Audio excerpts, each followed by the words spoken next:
10 मिनिटांमध्ये होणारी soya chunks ही भाजी.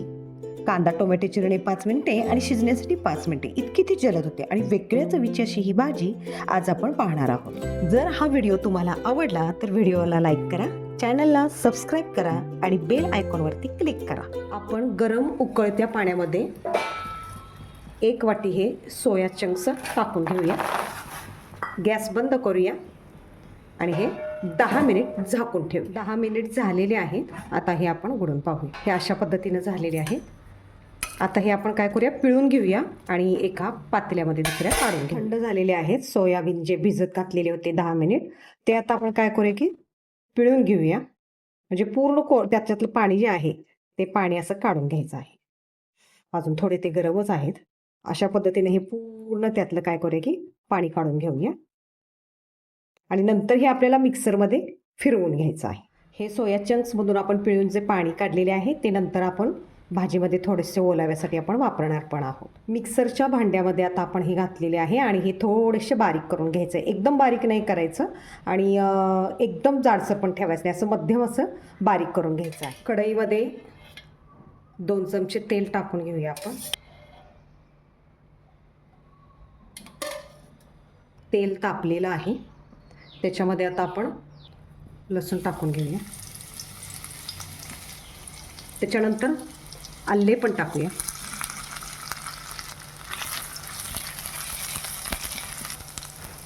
त्यानंतर कांदा टाकूया त्याच्यामध्ये तेलामध्ये आणि तो चांगला खरपूस असा मंद गॅसच्या आचेवरती आपण भाजून घेऊया.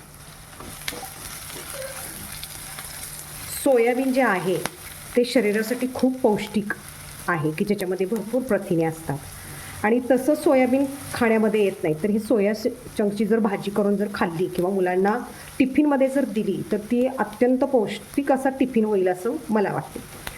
तर मुलांना तशीच भाजी साधी करून दिली तर मुले खाणार नाही, हे काय मला डब्याला दिलंस असं ते म्हणतील. म्हणून त्याच्यामध्ये थोडासा सोया सॉस आणि एक अर्धा चमचा सोया सॉस, अर्धा चमचा टोमॅटो सॉस घालून त्याला चायनीज टच द्यायचा. म्हणजे मग मुलांना ते चवीला छान लागते आणि चवीला छान लागली की मग सोयाबीनची भाजी खायला ती कधीच नाही म्हणणार नाही. म्हणून एक मुलांच्या डब्यासाठी हा एक वेगळा पर्याय म्हणून ही अशी सोयाबीनची भाजी आहे. करून तरी पहा कशी होते ते आणि मला नक्की कमेंट करून सांगा की तुमच्या मुलांना ती भाजी आवडली का नाही ते. कांदा पटकन मऊ होण्यासाठी नेहमीप्रमाणे मी ह्याच्यामध्ये अर्धा चमचा मीठ घालत आहे. जे मी भाजीत नंतर घालणार नाही आहे ते आत्ताच घालून घेत आहे. कांदा भाजून झालेला आहे. आता यामध्ये आपण टोमॅटो टाकूया. तो पण भाजून घेऊया आपण ह्याच्यामध्ये. तो पण थोडासा मऊ करून घेऊया. टोमॅटोसुद्धा आता मऊ झालेला आहे. यामध्ये आता काय करणार, थोडीशी कोथिंबीर पण टाकून घेऊया तेलामध्ये. नंतर पण टाकणार आहोत पण आधी पण काय करूया, थोडीशी कोथिंबीर पण टाकून घेऊया. म्हणजे तेलामध्ये जर त्याची भाजली तर त्याचा एक स्वाद कोथिंबीरीचा वेगळा येतो. यामध्ये आता आपण पाव चमचा हळद पण टाकलेली आहे. त्यानंतर आता मी जरा चायनीज टच देण्यासाठी याच्यामध्ये एक अर्धा चमचा मी फक्त सोया सॉस वापरत आहे की जे मुलांना आवडावी ती भाजी त्यासाठी. आणि त्याचबरोबर एक अर्धा चमचा मी टोमॅटो सॉस पण टाकत आहे त्याच्यामध्ये.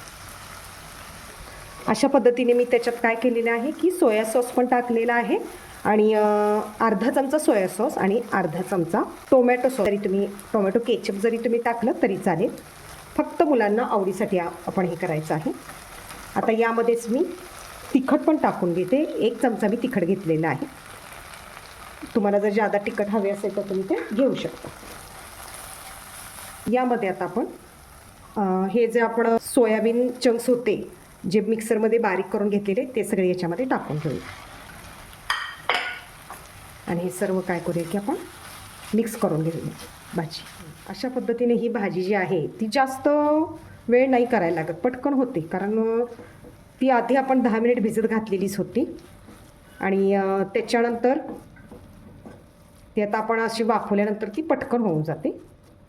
सगळ्यात महत्त्वाचं म्हणजे इथे एक मॅगीचा मसाला, मॅजिक हा मसाला येतो, ती 1 पुडी टाकायची कारण ह्याची चव जरा वेगळीच येते या मसाल्याची. म्हणून मी दुसरे कोणतेही मसाले याच्यामध्ये वापरलेले नाही आहेत. आणि हा मसाला पण काय करूया आपण सगळा त्याच्यामध्ये मिक्स करून घेऊया त्या भाजीमध्ये. आता आपण या केलेल्या भाजीमध्ये जे मगाशी पिळून पाणी घेतलेलं होतं, सोया चंक्स आपण पिळलेले होते आणि जे पाणी काढलेलं होतं ते पाणी आपण काय करूया याच्यामध्ये थोडंसं घालून घेऊया म्हणजे जेणेकरून भाजीला आपल्या ओलावा निर्माण होईल. आणि ही भाजी काय करूया, हलवून घेऊया व्यवस्थित, किंवा ही भाजी आपण सगळी व्यवस्थित ते पाणी याच्यामध्ये मिक्स करून घेऊया. मंद गॅसवरती आता ही भाजी 5 मिनिट आता आपण बारीक गॅसवरती राहू दे, शिजू दे आता ती भाजी. बरोबर आता 5 मिनिट झालेले आहेत. भाजी पाहूया आपली कशी झालेली आहे. हां, शिजलेली आहे, छान शिजलेली आहे. आणि या मुलांच्यासाठी अशी वेगळी चवीची आणि अशी पौष्टिक पण, खूप पौष्टिक आणि अशी वेगळ्या चवीची भाजी अशी ही सोयाबीनची भाजी आपली आता तयार झालेली आहे. आता ही आपण काढून घेऊया. ही भाजी आता आपण डिशमध्ये काढून घेऊया.